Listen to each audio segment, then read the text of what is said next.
Hola a todos y bienvenidos a Comunicación y Audiencia, teorías que transforman. En este episodio exploraremos las principales teorías de la comunicación y su impacto en la manera en que entendemos los medios y las audiencias. Desde la Escuela de Frankfurt, con su mirada crítica sobre la industria cultural, hasta la Mass Communication Research, y la Escuela de Columbia, analizaremos sus antecedentes, semejanzas, diferencias, pros y contras, la importancia también, su vigencia y sus principales autores. Al mismo tiempo, surge la interrogativa sobre cómo influyen los medios de nuestra percepción del mundo. ¿Somos receptores pasivos o participamos activamente en la construcción del significado? ¿Cómo han evolucionado estas teorías en la era digital? Acompáñenos a descubrirlo con María Ángel Chinea, Armando Quintero, Natalia Ruiz y mi persona Camila Goncalves. Antes de comenzar, Armando nos dará una introducción sobre los medios de comunicación y su importancia para luego iniciar con los antecedentes de las escuelas y movimientos. ¡Comencemos! Vivimos inmersos en ellos, en información, entretenimiento y conexión. ¿De qué estamos hablando? De los medios de comunicación. En la sociedad hiperconectada de hoy en día, comprender cómo funcionan los medios no es un lujo, sino una necesidad. Los medios moldean la visión del mundo la misión del mundo. ¿Qué noticias vemos? ¿Cómo las vemos? Construyen narrativas sobre la realidad, la política, la belleza o el éxito. Estudiar los medios nos da las herramientas para desmontar mensajes manipuladores, identificar sesgos o las fake news, pero su impacto va más allá. ¿Cómo nos vemos nosotros mismos y a los demás? Las series, las redes, los videojuegos transmiten valores y modelos. Sin un espíritu crítico podemos caer en estereotipos o perder nuestra diversidad cultural. Y en la democracia son una clave, son el espacio público donde se debaten ideas.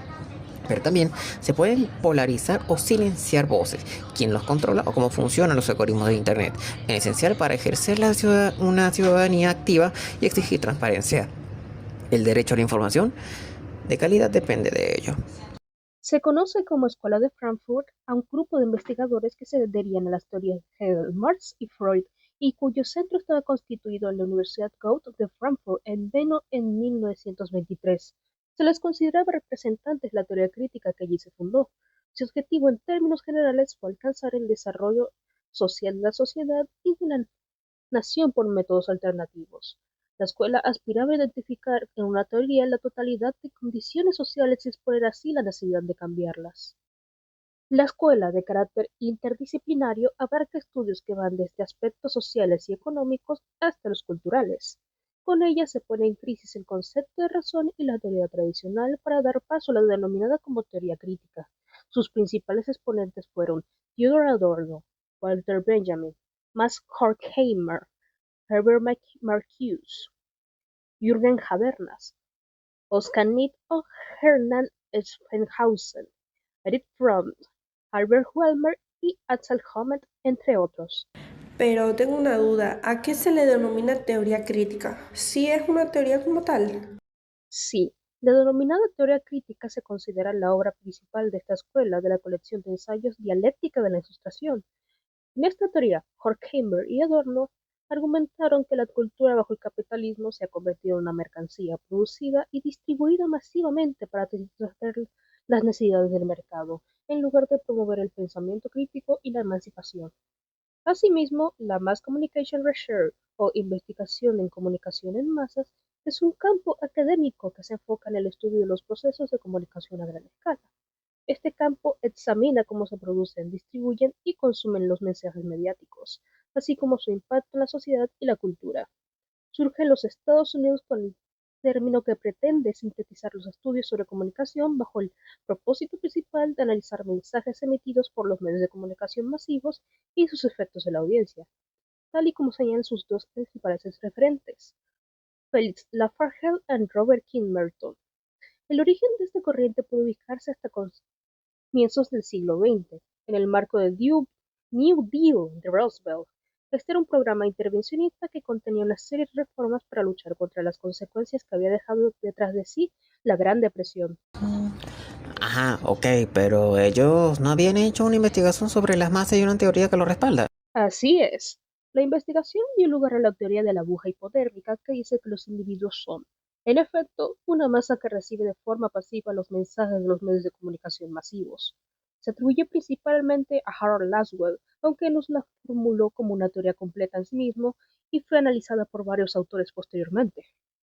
Originada a principios del siglo XX, refleja la preocupación por los efectos de los medios de comunicación en una época de rápidos cambios sociales y tecnológicos, en particular en el contexto de la propaganda utilizada durante la Primera Guerra Mundial.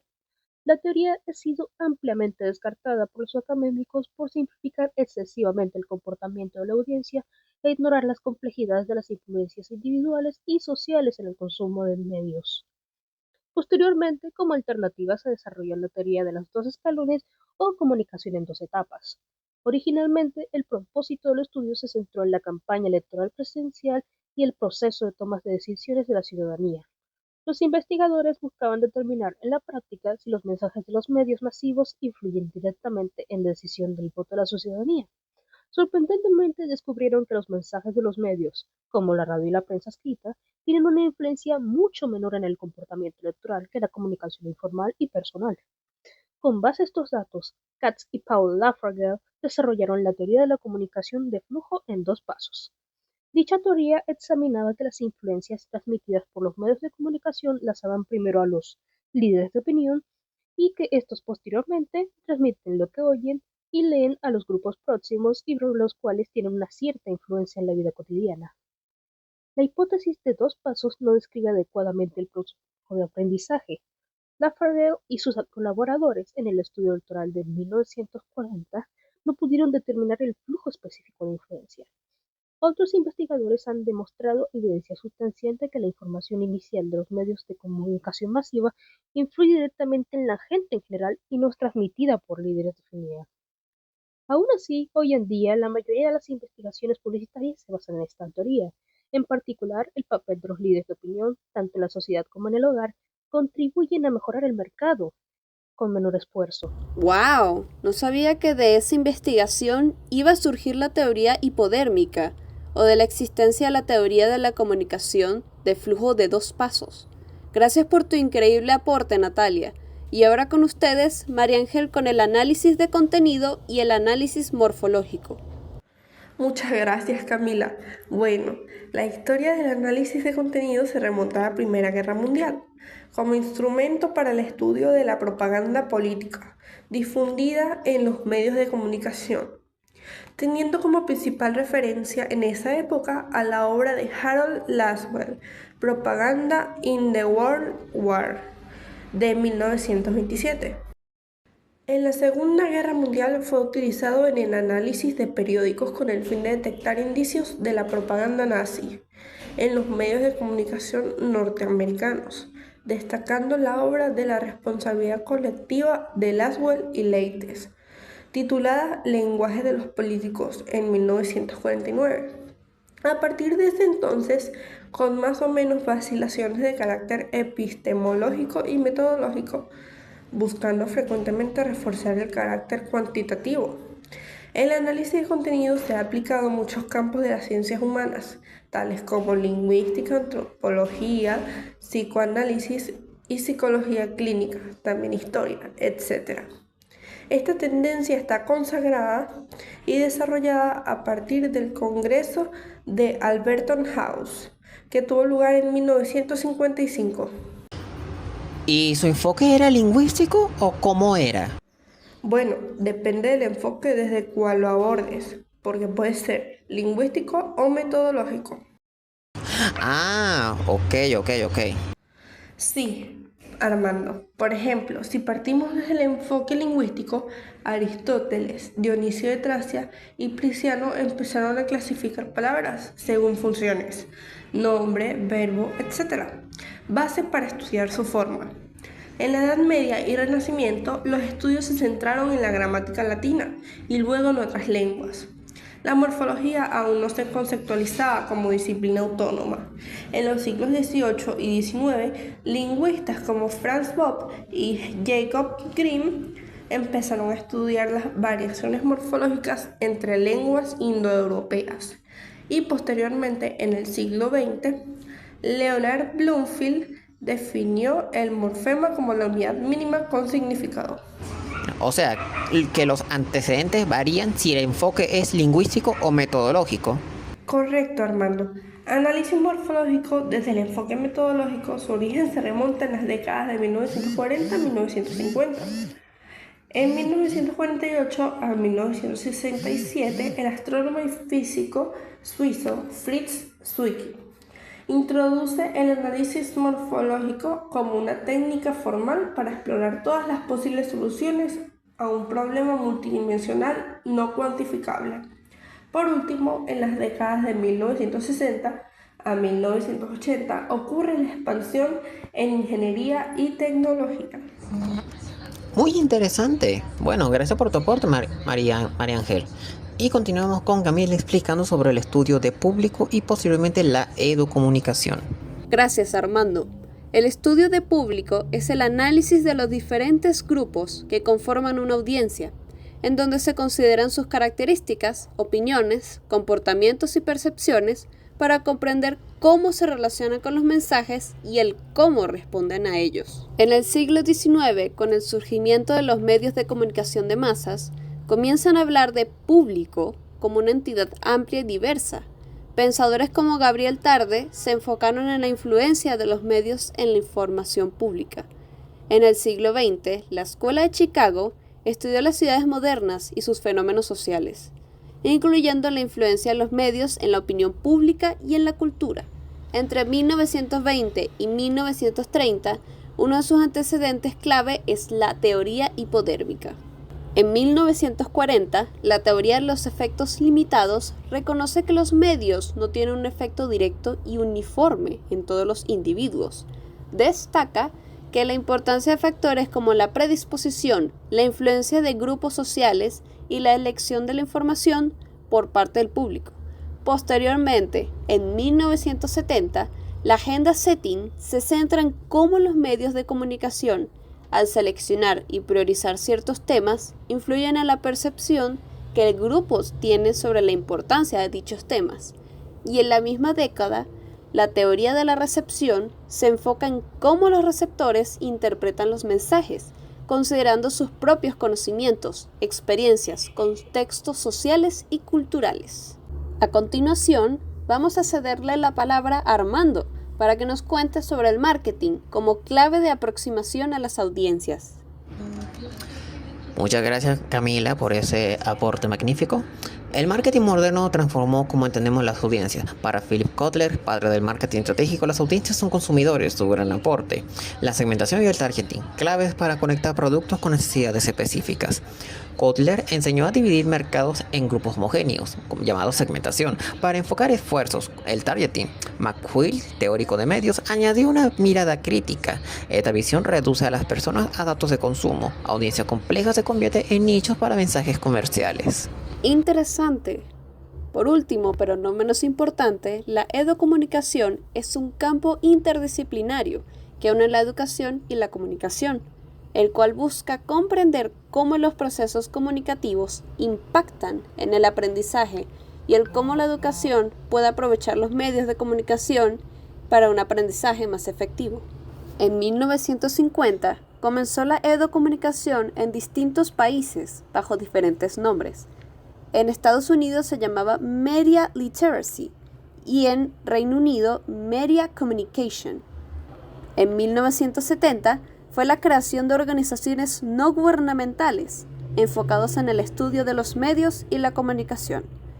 Luego de eso, en 1980 y 1990 ocurrió la sistematización del campo y expansión en América Latina, con instituciones como CIESPAL, o Centro Internacional de Estudios Superiores de Comunicación para América Latina, de Ecuador, y ILCE, que sería el Instituto Latinoamericano de la Comunicación Educativa, de México, y CENECA, Centro de Indagación y Expresión Cultural y Artística, de Chile. No mucho tiempo después, desde el año 2000 en adelante, la UNESCO impulsa la alfabetización mediática, bajo el concepto de Media and Information Literacy, promoviendo la educomunicación a nivel global.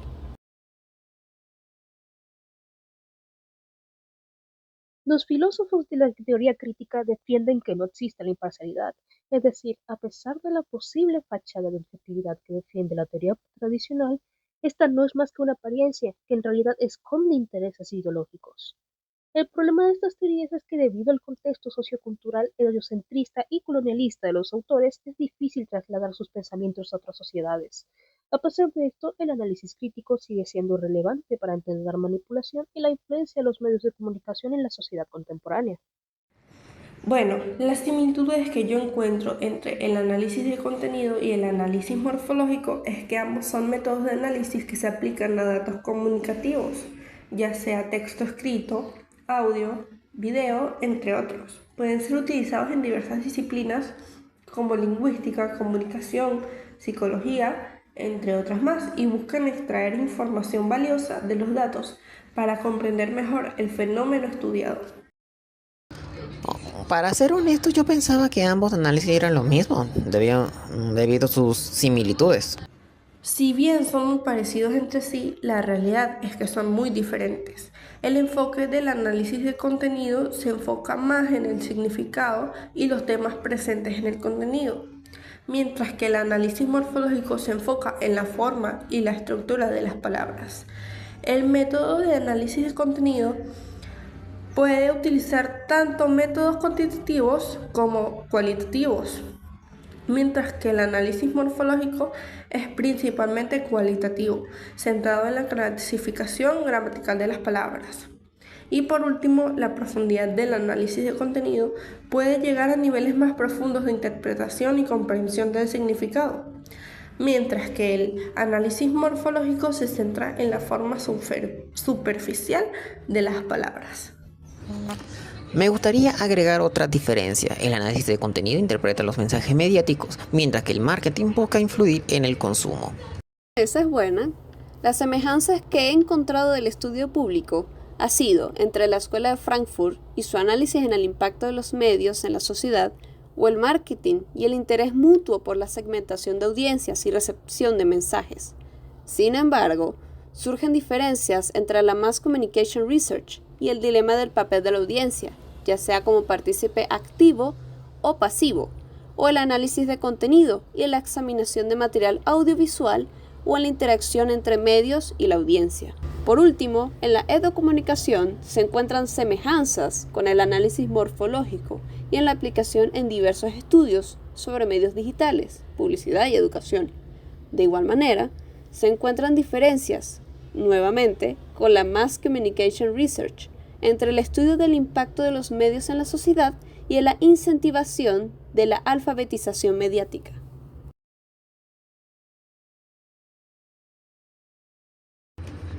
Partiendo del anterior bloque, los pros del marketing es su eficacia comercial. El targeting maximiza recursos y personaliza ofertas, y sus contras son la mercantilización del sujeto. La identidad cultural y social se subordina al rol del comprador.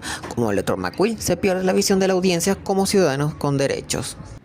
Bueno, los pros que he encontrado sobre el análisis de contenido son que permite el análisis de datos cualitativos y cuantitativos. Es un método muy versátil, aplicable a diversos materiales y contextos. Es directo, el proceso de análisis no es costoso y puede aplicarse a muchas disciplinas diferentes. ¿Acaso estás hablando del análisis morfológico? Sí, aunque sus contras son que los resultados cualitativos pueden estar sujetos a errores debido a la interpretación subjetiva, puede ser demorado debido al gran número de conjunto de datos. Aunque es un método simple, requiere conocimientos de codificación, los factores en la comunicación que no se transfieren al texto, como tono de voz, lenguaje corporal, énfasis, pausas, a menudo son ignorados, y cuando se adopta un enfoque excesivamente reduccionista, se obtienen resultados superficiales. Los medios de comunicación masivos tienen ventajas como dar voz a más personas, una comunicación eficaz y garantizada, y actuar como una enciclopedia de información. Sin embargo, también presentan desventajas como noticias poco fiables, la superación de conexiones personales, contenido no apto para niños y la vulnerabilidad de la privacidad. Por ello, a pesar de su utilidad, es preferible tener precaución.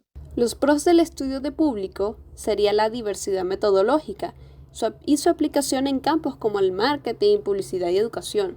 Y sus contras serían su complejidad de medición y elementos como la política y la tecnología podrían entorpecer la recepción de los mensajes hacia la audiencia. Me parece muy interesante.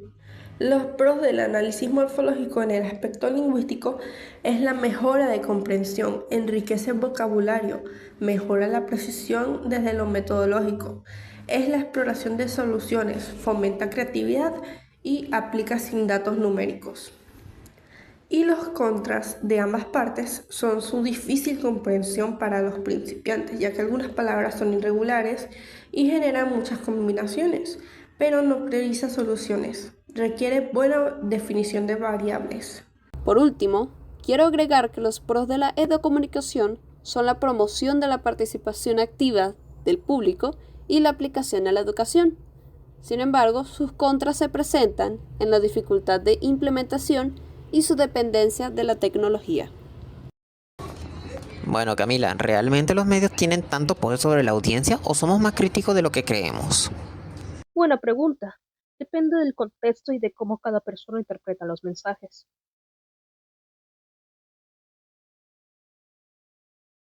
Muy bien, muchachos, ya para finalizar con el episodio de hoy, en este cuarto y último bloque, vamos a resaltar la importancia de algunos movimientos y su vigencia. En este caso, el estudio de público ayuda a analizar cómo los individuos interpretan los mensajes de los medios, considerando factores como socioculturales, emocionales, cognitivos, y la comunicación se apoya en estos estudios para fomentar una recepción crítica de los medios, promoviendo la formación de ciudadanos informados y participativos. Ahora, de aquí su vigencia se refleja en la adaptación a los medios digitales, influencia en el marketing y la publicidad, su aplicación en la educomunicación y el impacto en la comunicación política y social. La vigencia del análisis de contenido se mantiene gracias a su flexibilidad, su capacidad para revelar información profunda, su rigor metodológico y su aplicación en la era digital. Y la importancia en el caso del análisis morfológico es que clarifica el significado de conceptos complejos, unifica criterios lingüísticos en comunidades diversas, mejora la calidad y precisión del lenguaje público, también ayuda a planificar y comunicar escenarios estratégicos y estimula la participación activa y el pensamiento colaborativo. Beneficia tanto en la comunicación colectiva como en la personal. Sigue vigente en estrategia, diseño e innovación y es usado en política, educación, tecnología, adaptado a herramientas digitales. Wow, este enfoque en el marketing dominante en medios digitales. Plataformas como Meta o Google perfeccionan el targeting con algoritmos y microsegmentación, pero la obsesión persiste. Eficiencia a coste de y reduccionismo. Cotter dio unas herramientas, McQueen nos recogió sus regios. En la era digital, equilibrar eficacia con respecto a la persona es el desafío. ¿Siguen vigentes estas teorías en la era digital? Claro, por supuesto, redes sociales, publicidad y educación han transformado la comunicación. Y ya para concluir el podcast de hoy es el definitivo estudiar los medios de poder, cultura y sociedad misma. No basta con corresponsabilidad, es la llave para no ser espectadores pasivos, sino ciudadanos críticos, creativos y libres en un mundo mediático, porque la analfabetización mediática no es una opción, es supervivencia. Interesante. Bueno, muchas gracias a todos por su participación en el día de hoy. Fue muy divertido. Sin dudas. A ustedes, audiencia, muchas gracias por su atención y espero que les haya gustado. ¡Hasta la próxima!